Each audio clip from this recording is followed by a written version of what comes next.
really interesting point. Do you think that even if you're delusional in what you believe in, so let's say this is a mindset, so believing that the universe has your back, or a religion, or whatever, do you think that even if it's maybe not 100% true or not proven or whatever, that can help you stay positive? Well, I mean, I think if we just take the example of religion, so many people have found faith and solace in religion that that it helps sort of alleviate the misery of their lives, right? Like if you're a guy that just lives in like absolute poverty, so you live in absolute poverty. I'm not going to put a country on it or a continent because but anyways, you live in absolute poverty and you don't have any love in your life, and you're like 50 and you're a guy or a girl or whatever. You're working a 9 to 5, or maybe you're not even working a 9 to 5. You're working at a farm. Something that will bring you a lot of comfort and a lot of solace is that you are like, by having faith in God and by having faith in religion and the afterlife and all of those things, you sort of, that hope brings you comfort. And if in the absence of that hope, you'd be in much more despair. And if we think about it, right, like what is the goal of life? Most people say the goal of life is, like everyone has their own subjective interpretation of what the goal of life is. But I think there's a relatively common consensus that it's happiness, right? And so if religion or whatever delusion you have makes you happy and isn't harming someone else, then it's fine. Like then you're just achieving happiness while believing in something that might not be true. And that's why so many people like debate against religion, right? And I mean, I understand why you debate against religion, because religion obviously has multitudinous reprimands and it has consequences, and it's been detrimental in very many ways. I mean, it's polarized the people, but it's also united the people. So you have Christians, like the Crusades, Christians and Muslims, they fight because they think like Jerusalem belongs to us, Jerusalem, whatever. That's not supposed to be racist or religionist in any way. But anyways, that happens, so you can see it as polarized. But then what you can also see it as is that 1 billion people in the world have the same faith, share the same faith, are part of the same community of knowers, of believers. And so you feel like you belong to a community. So that's the positive in it. Like there's some positive, there's so much good in religion, despite how it's portrayed in the media and despite how it's just portrayed generally. And that's why I think saying like, oh, religion has plagued society and, like the communists banning religion and everything, I think that's ridiculous, because I think so many people that have such misery in their lives, such misery, like they live miserable lives, they live such mundane and dull lives. The one thing that can bring them some level of faith is something like religion. To comment on what you said about religion, I think it's so difficult to, from our perspective, to see that people really need hope to keep going like day to day, because we're in such a privileged position. But I guess my question is, these people are believing in something that they don't know is true. They're just kind of like, that's kind of what religion is. You kind of have to blindly have faith in something because a large community of people have that faith, and in a way that's really uniting. But at the same time, what if you come to this realization one day that you're living your whole life following rules that have been supposedly like set by some divine being, which maybe stop you from doing all the things you want to do. And then like you realize that why am I doing this? Like I don't actually know if when I die or when I pass away it's actually going to have any impact, and then maybe you're making yourself unhappier even if it's giving you hope. I don't know.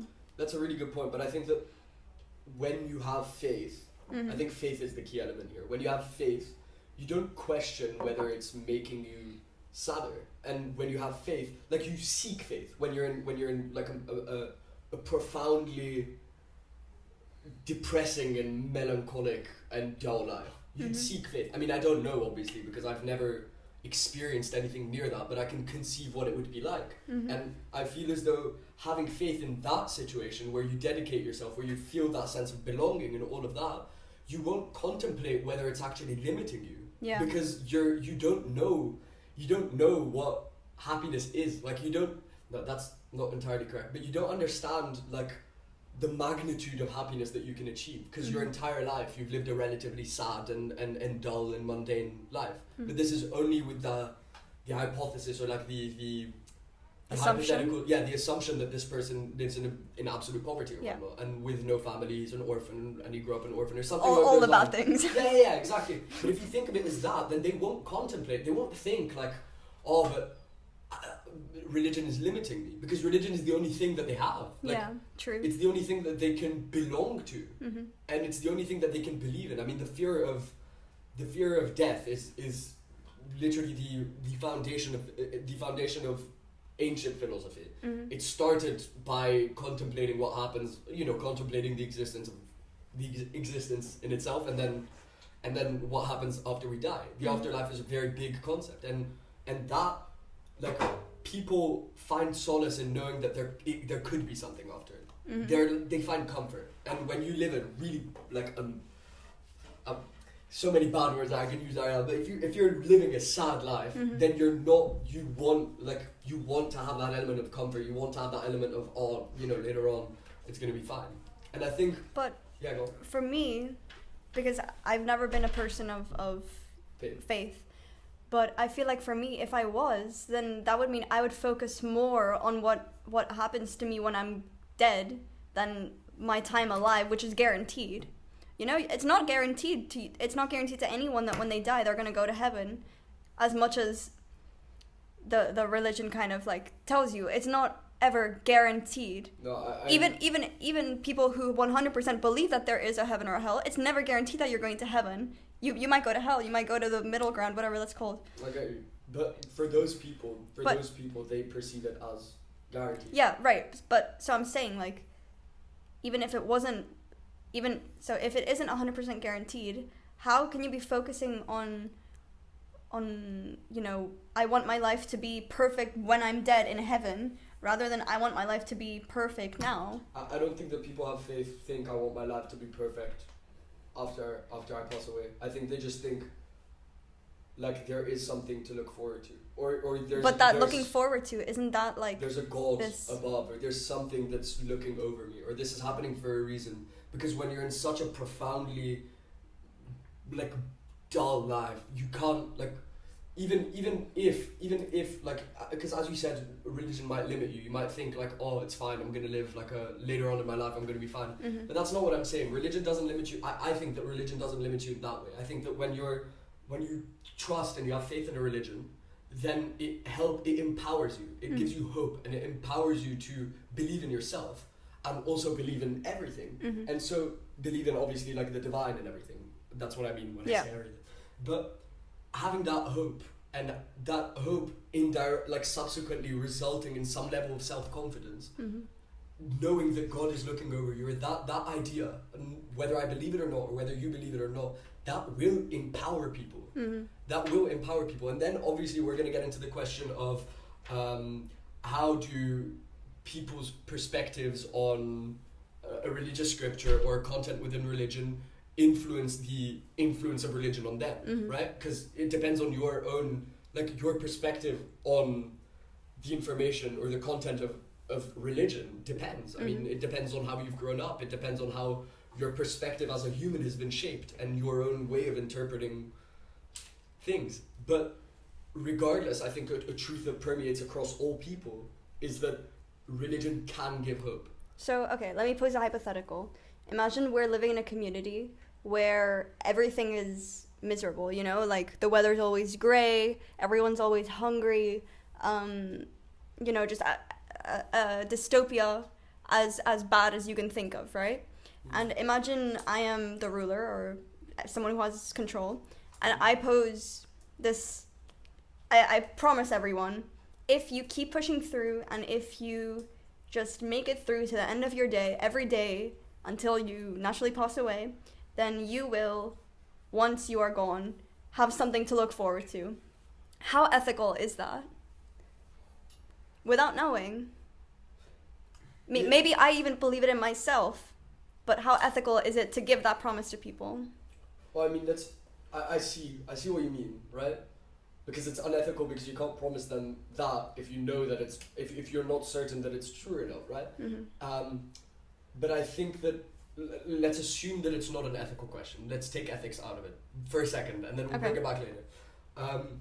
You saying that to the people will give them hope to continue being virtuous, to continue having hope in themselves, and to continue pursuing things in their own life. The only thing that it limits is them doing depraved and reprehensible things to get their way.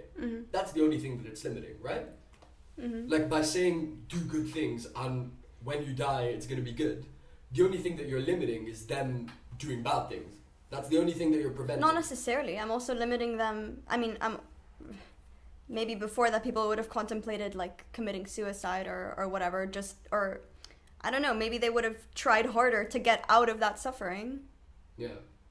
But wouldn't they try harder to get out of that suffering if they knew that there was, if they had faith in themselves, if they knew that there was a God looking over that would eventually do something? Like if you read this... But go on. I feel like there's never the promise that God is going to make your life good. It's that God works in mysterious ways, right? And there's never the promise that he's gonna put you into a better place until you die. But in religious scriptures, in the Quran or in the Bible or in the Torah, the common theme is that God is looking over you, God is within you, God is everywhere, and God will help you. So that's the common theme. Now, with regards to whether God works in mysterious ways and all of that, then sure. But the idea, or at least my conjecture on the idea, is that they're promoting this idea that God will help you. God is there. Or at least that's what it is in the Quran. I'm not sure about the other ones. And in the present. So for me, in the past, I'm not as religious anymore. I'd say I'm a little more spiritual. But for me in the past, like I have like been in my bed and I feel like complete, you know, right? Because I can't say it. And I'm just sitting there and I'm like, what am I going to do? And I feel so hopeless and I feel like I can't control it. And instead of like trying to change the way, trying to fight with my head, I just surrender myself and I say, God help me. But I don't, like, when I do that, that act of saying God help me, that act of complete impotence gives you surrender the outcome to God. And so you assume that things are going to be good. And then that manifests it? Yeah, and then that mindset of the assumption of things being good always eventually manifests. Or at least that's my experience. And I mean, it's shared with many believers. And then there's obviously the problem of people misinterpreting texts. Yeah. Justifying it for terrorism. I think that's ridiculous. Those people they're by the book, they do not count as like they're not Muslims by the book. Or any other religion. Or any other religion, yeah. But I mean like Al-Qaeda, all of the individuals that participated in that, by the book are not Muslims. By the book. And so you have all of these different interpretations, and I think that's the danger that we run into.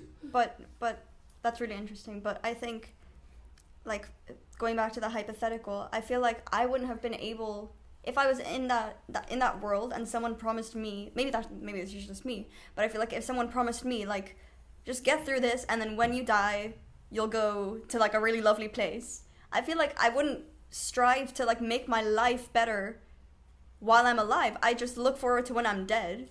But that's I think you're misconstruing the idea by thinking that the promise of religion is only a promise of the afterlife, because it's not. It's a promise of everything, permeating across everything. So there is a promise within the Quran, at least, that God will help you in your current life. So let's take that hypothetical situation that you mentioned and let's transpose the idea of God will help you in your current life. Yeah. So if you're here, right? You're here. And so the guy, like some guy is the leader, and the leader is someone that all of the people believe, right? And the leader says, keep going and I will help you. And you ask for help from the leader, and the leader says, I will help you. Regardless of whether the leader helps you or not, will your mindset not be pronated to doing better? I mean, yeah. Wouldn't you, because your mindset is more positive, you're like, oh, it's okay, if he's going to help me, then it's going to be good. You can either get lazy and be like, yeah, I'm not going to do anything, but it's very much outlined in the Quran, at least, that God will only guide you. He won't like, he won't do it for you. You need to do it for yourself. Okay. But things will manifest for you to be able to do it. Yeah. So that whole positive mindset of it will eventually be good, that will lead you to performing better. And that will lead you to the positive outcome. And regardless of whether religion is good or bad, in terms of this particular regard, regardless of whether, not good or bad, regardless of whether it's true or not, at the end of the day, having faith will positively influence the person that has faith, if they have faith within the guidelines of the books that are promoted. And so that's why I think, I mean, it's very iffy whether religion overall has a positive or negative impact, because I think it's very difficult to quantify. But for me at least, I think it has a very, very, I'd like to I perceive both sides, but I prefer perceiving the positive side, obviously, because I think it's had such a tremendously positive impact on my life, and that was only in the beginning, and I mean, I'm still 16, so it's not the beginning of my life.